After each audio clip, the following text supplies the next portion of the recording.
Hey friends and family.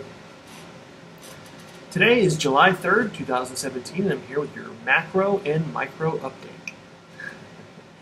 So, we just got back from Florida. It's been about 4 days and 3 nights out there. The original plan was to drive to Pensacola.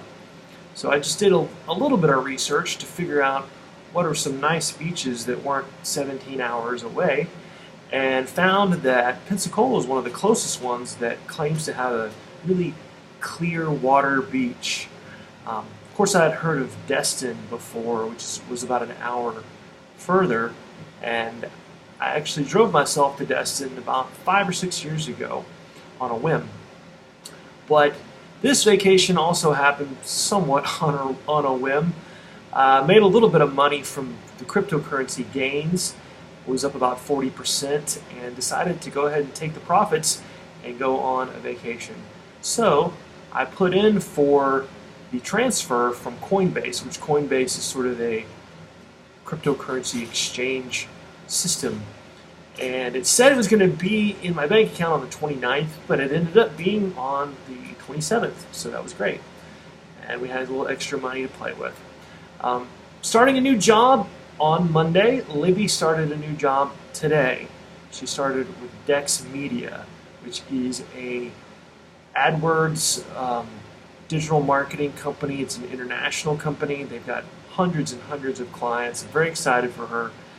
I will be starting with a company called Trend Micro, which is also an international company in cybersecurity. And they do millions and millions of dollars worth of business. Started in LA. CEO and co-founders are in Japan, but it's right here in Dallas. So I'm excited about that. I loved JM Bullion, but didn't work out there, so moving on.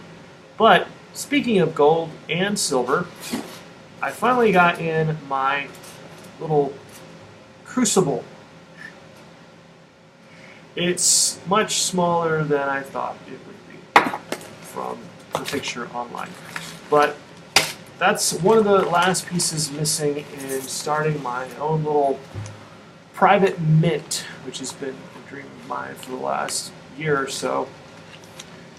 These are little 2-ounce pouches of silver shot, which silver shot's, little BBs, but they're not uniform, but it's the cheapest way you can buy silver. So I have to buy a forge or some sort of a oven to get it up to 2,000 degrees before I can put it in little molds. So got this mold here, which is kind of funny. It's perfect for the size of the crucible, but I was expecting both to be much larger. So I will give you an update on that when that happens. Maybe even we'll video it. So I love you all. Talk to you soon.